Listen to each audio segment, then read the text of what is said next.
Je m'appelle Guillaume Ebelman, je suis investisseur immobilier professionnel et je vous ai préparé une masterclass de plusieurs heures qui explique toutes les différents types d'investissements immobiliers possibles, avec les avantages, les inconvénients, les risques et énormément d'exemples et d'anecdotes de mon parcours personnel et de celui de mes associés pour pouvoir vous éclairer sur qu'est-ce qui serait potentiellement intéressant pour vous à mettre en place comme stratégie. J'ai ensuite donc séparé ça en 10 étapes et ce que je vous propose, c'est des vidéos plus courtes, chacune avec une étape. Maintenant, on va aborder une quatrième manière d'investir en immobilier qui est celle du marchand de biens. Donc, le marchand de biens, c'est un professionnel de l'immobilier. C'est une notion très importante à comprendre parce que ça veut dire que autant toutes les stratégies de location courte durée, longue durée, flip de RP, ça peut se faire éventuellement en nom propre, sous certaines conditions, et cetera, et des niveaux de responsabilité relativement limités. Autant le marchand de biens, vous êtes un vrai professionnel. Ça veut dire que vous allez avoir des assurances spécifiques. Ça veut dire que quand vous faites quelque chose, vous allez devoir garantir ce que vous faites. Si vous engagez des travaux, il y aura une décennale de 10 ans sur ce que vous aurez fait.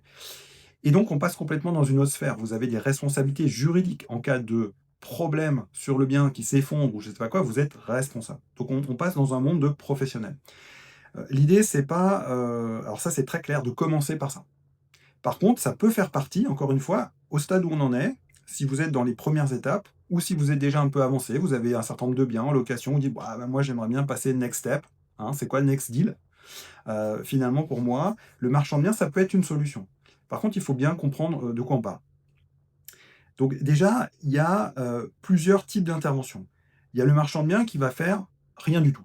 Il va acheter et revendre, un peu comme l'histoire de la résidence principale. C'est pour ça que je vous en parlais dans ce chapitre dédié. L'administration fiscale peut considérer, dans certains cas, que vous êtes juste un marchand de biens, vous êtes un professionnel de l'immobilier qui achetait pour revendre, sans rien faire. Et donc, ça peut exister. Par exemple, vous avez une personne qui est très pressée de vendre. Pour différentes raisons, il a besoin de l'argent rapidement. Ça peut être aussi dans le cas d'une succession pour lesquelles il faut libérer de l'argent très très vite. L'intérêt pour le marchand de biens, c'est de dire, bah, moi, je suis candidat à l'achat. En général, je vais casser le prix. Par contre, je paye cash. Et je paye tout de suite. Et donc finalement, c'est une espèce de prime à la liquidité. C'est un accord gagnant-gagnant où quelqu'un qui a besoin d'argent très vite trouve quelqu'un qui a de l'argent et qui accepte d'acheter son bien. Donc il faut tomber d'accord évidemment sur la chose et le prix, donc c'est-à-dire le bien dans l'état où il est et son état descriptif, on va dire, réel, et le prix entre les deux. Mais par contre, c'est quelque chose qui est assez intéressant. Alors après, on peut se dire, oui, mais marchand de biens, du coup, c'est un escroc, il achète des biens au rabais à des gens qui sont dans la merde, et puis derrière, il va les revendre super cher, il va se faire un max de plus-value. Alors, moi, j'ai pas cette lecture. Je vois simplement une personne qui a un besoin et une personne qui a une capacité d'aider. Alors évidemment, chacun va y trouver son intérêt, parce que sinon personne ne le fait. Donc le marchand de biens va y trouver de l'intérêt parce que potentiellement il va acheter un bien sous les prix du marché et générer une plus-value en le revendant. Oui, c'est vrai. C'est tout à fait vrai, mais c'est un professionnel. Il est là pour gagner de l'argent, pour générer de la rentabilité. Et de l'autre côté, celui qui est pressé de vendre, il va trouver un acheteur solvable. Parce que la difficulté, c'est que si derrière, il part sur un acheteur qui n'est pas solvable, ça traîne pendant 6 mois, 9 mois, jusqu'à ce que finalement le prêt soit pas obtenu, et puis que derrière on repart dans un cycle et tout, potentiellement ça va durer 5 ans jusqu'à vendre le bien. Sauf qu'il y a peut-être une urgence là. Il y a peut-être une urgence à récupérer l'argent. Donc finalement, c'est la convergence entre des intérêts qui vont à un moment donné se rencontrer et faire quelque chose d'intéressant pour les deux parties. Donc ça, c'est un petit peu la partie connue du marchand de biens. C'est l'espèce d'escroc, quoi. En fait, c'est pas du tout un escroc. C'est vraiment un deal gagnant-gagnant et c'est un service rendu finalement au vendeur pressé. Ça, c'est quelque chose, c'est très important, je trouve, de l'avoir bien en tête. Mais en définitive, ce genre de cas, il est extrêmement rare. Ce que vous aurez plus souvent, c'est un deuxième niveau, je dirais, d'intervention où le marchand de biens va acheter le bien, potentiellement avec une partie en cash aussi, mais généralement, l'intérêt du marchand de biens, c'est pas de le payer cash, hein. L'intérêt du marchand de biens, c'est comme tout le monde, c'est de faire un levier bancaire. Par contre, quand on est marchand de biens et qu'on achète un immeuble, une maison, un appartement, un domaine, que sais-je, en général, la banque va vous demander des apports qui sont beaucoup plus importants que pour un particulier qui s'achète une résidence principale. Un marchand de biens débutant, souvent la première opération, il faut un peu qu'il la fasse tout seul. Ou la banque va lui demander 50% d'apport. Après, au fur et à mesure du temps, quand le marchand de biens va prendre de l'expérience, que la banque va apprendre à le connaître, ou les banques vont apprendre à le connaître, quand il aura un track record d'opérations qui se sont bien passées, les montants de l'apport vont baisser à 30%, voire 20% dans certains cas. Mais quand même, en dessous de 20%, ça existe quasiment jamais. Alors que quelqu'un qui achète sa résidence principale, il y a peut-être encore moyen aujourd'hui, même en 2025, d'avoir 100% financé par la banque. Et de laisser à la charge de l'acheteur uniquement tous les frais annexes, donc les droits de mutation, les frais d'agence immobilière, hein, toutes ces choses-là. Voilà. Donc le marchand de biens, lui, il va quand même devoir faire du levier bancaire. Et donc, ce qu'il va faire, c'est que donc, là, c'est, je dirais, presque le cœur de l'activité du marchand de biens, c'est d'acheter un bien et d'y faire quelques améliorations. Par exemple, il va acheter un bien en monopropriété, c'est-à-dire par exemple un immeuble qui appartient à une seule personne. Et ce qu'il va faire, c'est qu'il va le diviser pour revendre en lot. Donc ça veut dire que bah, vous avez par exemple un immeuble avec 10 logements dedans, il va l'acheter en une fois à une personne qui se débarrasse du bien en une fois. Donc c'est pareil en termes de charge mentale, de rapidité d'exécution. Pour le vendeur, c'est toujours préférable. Il vendra moins cher, c'est évident que s'il revendait chaque logement un par un, mais n'empêche qu'il ne s'est pas embêté à faire le travail préalable, et puis surtout il a l'argent plus vite, et de manière plus certaine. Et donc ce marchand de biens récupère ce bien et va faire une division, par exemple. Et donc ça veut dire qu'il va diviser chacun des 10 appartements, définir les parties communes, la cage d'escalier, etc. On fait passer un géomètre, il faut faire des inscriptions au cadastre, il faut faire des inscriptions aux impôts, parce que ça a un impact sur la fiscalité foncière. Il faut faire un petit peu un travail administratif, mais qui n'est pas si difficile. Et derrière, il y a un travail de commercialisation, c'est-à-dire qu'une fois que chacun des lots sera bien divisé, à partir du moment où il y a aussi un compteur électrique dans chaque logement, etc., eh bien, il va les revendre un par un. Et généralement, quand on revend un par un, donc à la découpe, comme on appelle ça, le montant global récupéré est supérieur à la revente en une seule fois. Par contre, c'est aussi 10 fois chez le notaire, c'est aussi 10 fois des acheteurs qui potentiellement n'ont pas leur prêt, c'est aussi des délais de commercialisation extrêmement longs. Donc dans certains cas, les marchands de biens, ce qu'ils font, c'est que pendant la période d'achat, ils vont déjà commencer à pré-commercialiser les lots. C'est-à-dire comme s'ils les possédaient déjà. C'est pas du tout interdit par la loi. Et souvent, d'ailleurs, c'est un deal qui est fait avec le vendeur. C'est-à-dire que avec le vendeur, on va dire, bah, on va partir sur une vente longue, sur 6 mois. Moi, je peux vous prouver que j'ai le cash. Donc vous prenez aucun risque. Par contre, au lieu de le faire en 2-3 mois, on va le faire en 6 mois. Oui, parce que c'est pareil. Les ventes immobilières en France, ça ne dure pas 2 semaines, hein. De toute façon, c'est minimum 2 à 3 mois. Ne serait-ce que pour les délais légaux, les recours, les périodes pendant lesquelles vous pouvez vous rétracter. Il y a les problématiques de réunir l'agenda de tout le monde sur des dates clés, etc. Bon, bref, ça prend 2 à 3 mois minimum. Minimum. Et donc là, dire, bah, ok, on est plutôt sur une vente longue, mais par contre, vous êtes assuré. Et pendant cette phase de vente, à partir du moment où le compromis est signé, donc la première étape de vente, à partir de là, moi, j'ai l'autorisation de commencer à mettre des annonces et à faire visiter. Donc c'est un deal qui est intéressant pour tout le monde, parce que pour le vendeur initial, ça lui permet d'avoir un acheteur crédible, et donc il est sûr globalement de vendre. Et pour celui qui achète, l'idée c'est de gagner du temps dans la phase de commercialisation, puisqu'il sait très bien qu'une fois qu'il a trouvé l'acheteur, ça va encore prendre 6 mois, voire plus. Et que le marchand de biens, il a aussi une autre particularité au niveau du prêt bancaire, c'est que autant quand vous achetez votre résidence principale, vous pouvez avoir des prêts sur 15 ans, 18 ans, 20 ans, 22 ans, 25 ans. Le marchand de biens, en général, c'est des prêts sur 2 ans, avec des taux qui n'ont rien à voir, hein. Vous êtes un marchand de biens, vous allez... Alors pareil, je ne veux pas rendre cette vidéo obsolète trop vite, mais c'est pas rare d'avoir des taux entre 6 et 8% pour un marchand de biens. Mais parce qu'en fait, c'est sur une période de temps très courte. Donc la banque, il faut qu'elle prenne vite des intérêts. Il y a aussi des systèmes de prêt in fine, c'est-à-dire qu'en gros, le marchand de biens, il paye pas grand-chose, mais par contre, au bout de 24 mois, il doit rembourser l'intégralité plus les intérêts. Donc s'il n'a pas fait son opération d'ici là, c'est très compliqué. Donc on peut avoir potentiellement des reports, mais c'est jamais très bon dans sa relation avec sa banque de ne pas respecter les engagements qu'on avait au point de départ, parce que ça veut dire qu'on a loupé quelque chose. Ça veut dire qu'on se déclare comme professionnel, mais qu'on n'a pas bien géré les risques. Donc, si je reviens sur mon sujet, donc voilà, ça peut être un exemple assez simple. Donc, on achète une monopropriété un peu grosse, on va la diviser, on va la découper, etc. On va pas forcément faire énormément de travaux, c'est juste que ça appartenait à une seule personne. Et donc, peut-être que lui, il a déjà fait le travail d'avoir plusieurs logements, plusieurs compteurs électriques, etc. Et puis juste après, on va l'acheter. Puis nous, on va s'embêter à faire la vente une par une, un par un, de chacun des lots.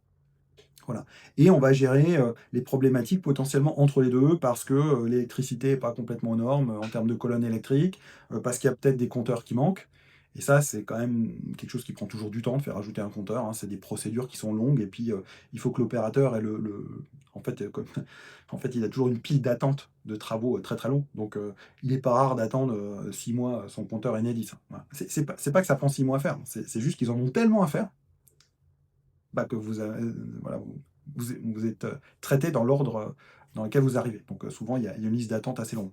Et donc, vous êtes sur des choses comme ça. Il y a des problématiques de fibres aussi. Il y a, voilà, et peut-être des problématiques de sous-compteurs d'eau. Il y a des choses comme ça très techniques à gérer. Et là, on revient sur la notion, de professionnel de l'immobilier. Ce que, en général, le marchand de biens va gérer, ce sont des problèmes techniques, administratifs, juridiques. C'est plutôt ça. Et ça, c'est quelque chose, là encore une fois, si on n'est pas formé, on fait n'importe quoi et on peut se tromper très lourdement. Parce qu'il y a notamment, un point qui est très intéressant et très important et très risqué, qui est celui de la TVA. Mais j'y viendrai un petit peu plus tard. Je voulais juste, terminer sur les marchands de biens. Donc on a l'achat-revente rapide, on a la division du lot et revente de chacun, des logements à part et puis après il y a le troisième niveau qui est celui d'engager les travaux. Parce que, bah, vous allez acheter quelque chose qui est dans un état pas terrible et donc vous allez engager des travaux. Donc ces travaux vont vous permettre soit, d'atteindre un niveau où vous revendez des plateaux, c'est-à-dire que vous revendez des logements, des surfaces, c'est pas forcément des logements, ça peut être commercial et cetera, mais vous vendez des surfaces qui sont brutes, donc avec potentiellement tout à faire, hein, le sol, le mur, le plafond et cetera, mais vous avez les arrivées électriques, les arrivées d'eau, et les arrivées de fibres. Donc en gros, techniquement, il est alimenté. Par contre, il y a tout à faire à l'intérieur. Donc ça, c'est en plateau. C'est intéressant pour des gens qui ont envie de faire eux-mêmes des aménagements. Par exemple, pour un professionnel qui veut aménager, je sais pas, un salon de coiffure, bah, comme ça, il pourra l'aménager comme il veut. Alors que si vous avez déjà tout préparé pour un salon de coiffure, mais qu'après, vous avez une société, d'assurance qui veut s'y mettre, ça va être compliqué. Parce qu'en fait, tous les aménagements que vous aurez prévus ne seront pas adaptés. Donc la vente en plateau, c'est intéressant, ça peut être aussi pour des personnes qui veulent acheter un bien immobilier pour eux-mêmes ou pour le louer moins cher. Et dire: «Bah, moi, je l'achète en brut, de décoffrage, par contre, je vais m'occuper de tous les travaux derrière». Voilà. Donc ça, c'est la première étape et sinon, et ben, en fait, le marchand de biens, lui, peut aussi s'occuper des travaux, éventuellement jusqu'à la fin. Par contre, c'est quelque chose qu'en général le marchand aime pas trop faire, parce que ça va prendre beaucoup de temps. Et on l'a vu, l'histoire du prêt bancaire, en général, on est sur des durées relativement courtes. Et des travaux qui s'éternisent pendant 2, 3 ans, ça arrive souvent, hein. Moi, j'ai un immeuble, ça a duré 3 ans, hein, les travaux. C'était censé durer 14 mois. Mais vous avez des aléas, vous avez des entreprises qui viennent plus, vous avez des entreprises qui font faillite, vous avez, voilà, 1000 choses, des problèmes d'agenda, des problèmes de synchronisation entre les corps d'État et vous avez 1000 raisons pour lesquelles, vous retrouvez avec, parfois des chantiers qui font le double de la durée initiale. Donc quand vous êtes dans une logique long terme, c'est pas très important. Par contre, quand vous êtes dans une logique, où vous avez 24 mois en gros pour boucler votre opération, bah, c'est un problème. Donc c'est pour ça que souvent les marchands de biens aiment pas faire ça. En plus, les banques aiment pas trop faire le financement des prêts de travaux. Alors encore une fois, si c'est pour votre résidence principale, ça va. Mais, par contre, si c'est pour, un marchand de biens, il va pas forcément aimer. Et derrière, double peine, comme vous êtes un professionnel de l'immobilier, vous allez être responsable de tous les travaux qui sont faits. Donc si vous avez, une entreprise qui est venue, couler, une dalle en béton et qu'elle n'a pas la bonne composition, bah, c'est pour votre pomme.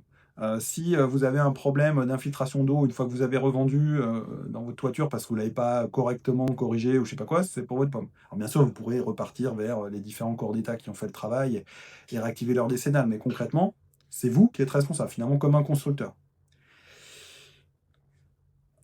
Donc du coup, c'est quelque chose qui est pas forcément, très intéressant pour le marchand de biens d'aller jusque-là. Donc il préfère rester sur des opérations plus rapides et notamment beaucoup de divisions. Ça, c'est quelque chose qui se fait bien ou alors d'acheter un très grand terrain et puis, de le diviser pour, un très grand terrain constructible et de le diviser et de préparer les arrivées, les écoulements, les assainissements et cetera et de revendre finalement des lots à construire. Voilà, ça, c'est des choses, qui sont, très typiques dans le monde du marchand de biens et qui, je pense, en fait, un peu le cœur de l'activité. Les travaux, c'est beaucoup moins et il y a un autre point aussi qui est important, c'est que, dans tout ça, en fonction de comment vous l'aurez structuré et de combien de temps vous gardez le bien, vous pouvez être impacté par un sujet de TVA. Et donc, si vous n'êtes pas formé et que vous faites n'importe quoi, vous pouvez très bien vous trouver avec une TVA sur le prix de vente total, comme un promoteur immobilier. Si vous touchez trop d'éléments du bâti, par exemple. Donc tout ça, c'est des choses qui sont listées dans la réglementation fiscale. Donc il y a des listes qui sont exhaustives, qui sont précises. Et donc en gros, si vous cochez toutes les cases, pouf, vous êtes considéré comme un promoteur. Et donc vous tapez 20% de TVA sur le prix de vente total. J'insiste sur le prix de vente total. Ça veut dire que potentiellement, ça vous fout en l'air toute votre opération. Parce qu'en général, les opérations de marchand de biens, la marge recherchée est entre 20 et 30%. La marge réelle. Sauf que si vous êtes parti sur une marge allez, vous faites 25% de marge dans votre opération, entre le moment, entre tous vos frais et ce que vous revendez. Bah, c'est super, c'est cool. Et à l'État qui dit, mais en fait, vous avez beaucoup trop modifié le bâtiment. Donc du coup, c'est TVA sur prix total.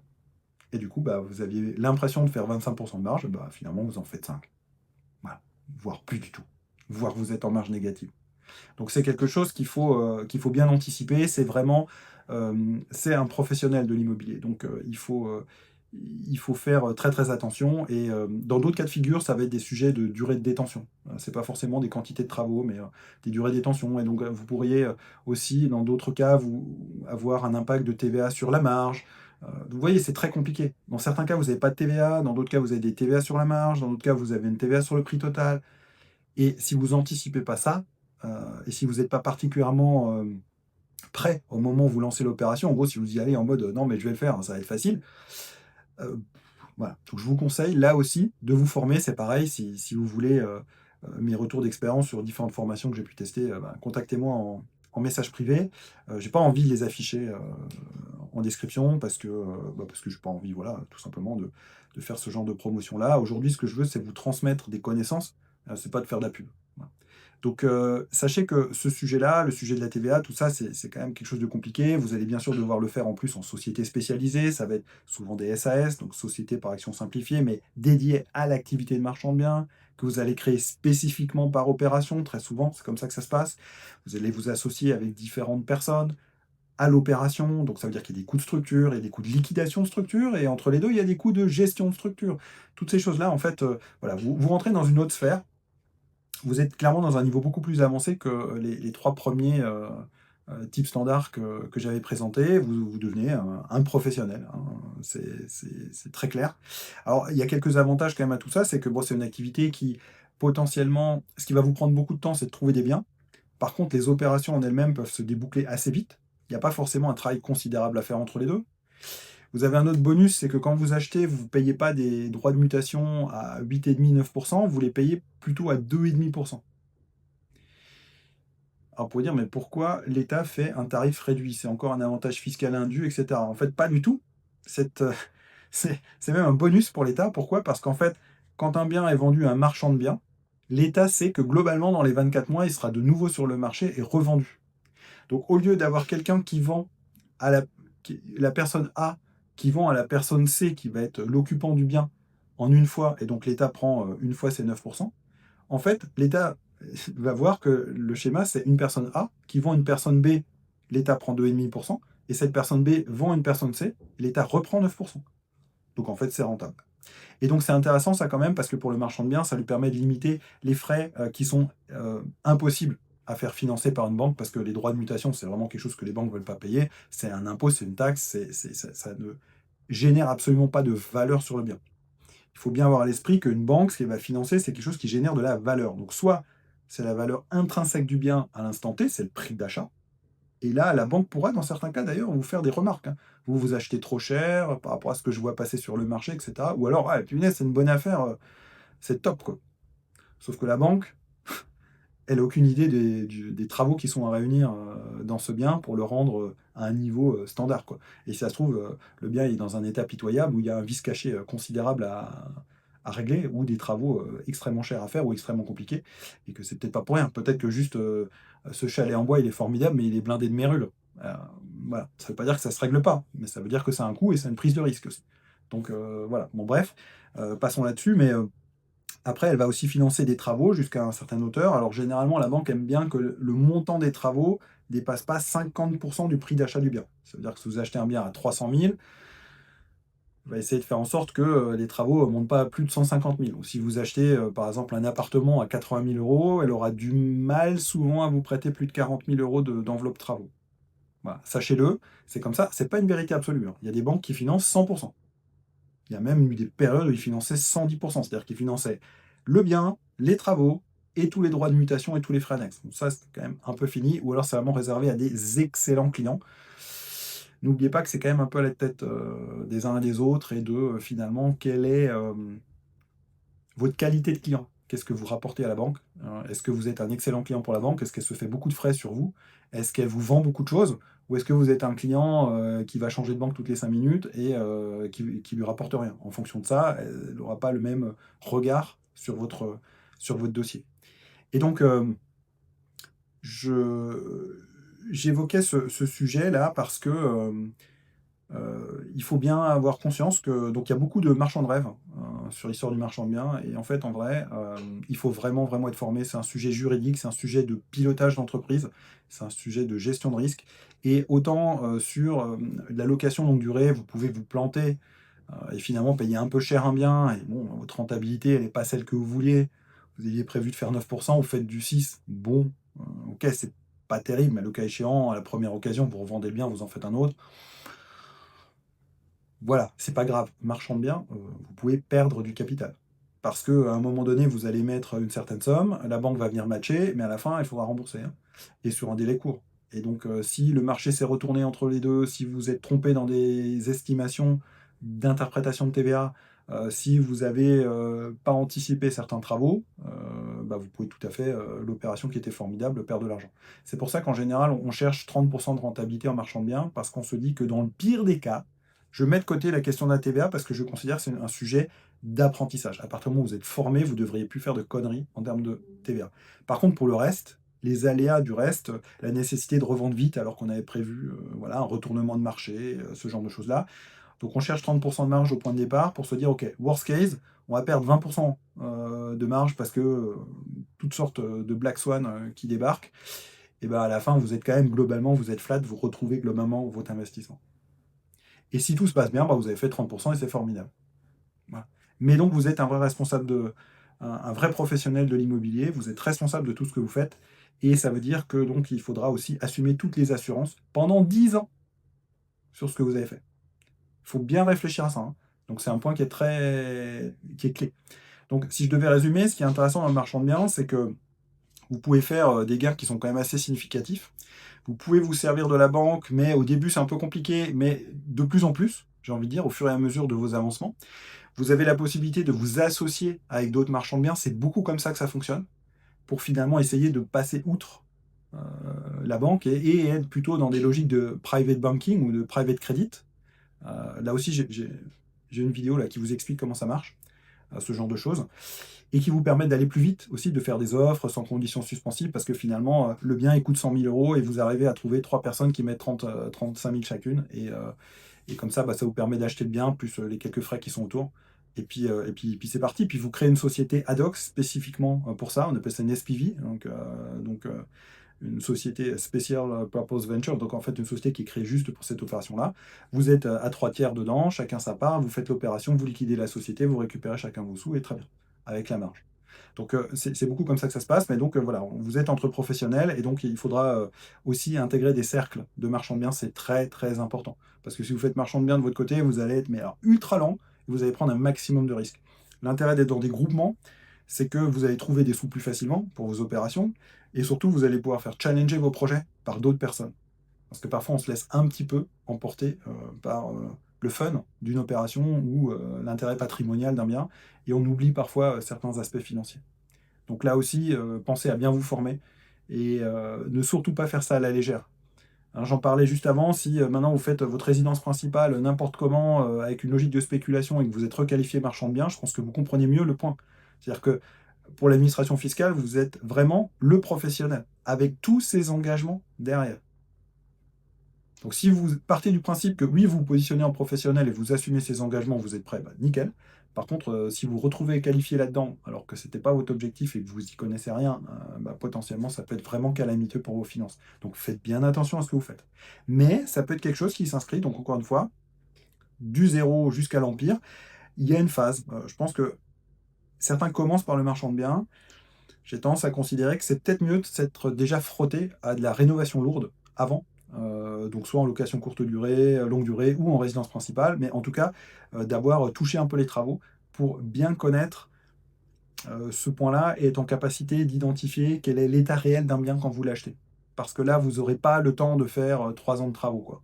Donc il faudra être relativement juste dans son estimation de point de départ. Donc il n'y a que l'expérience finalement qui va vous donner cette capacité.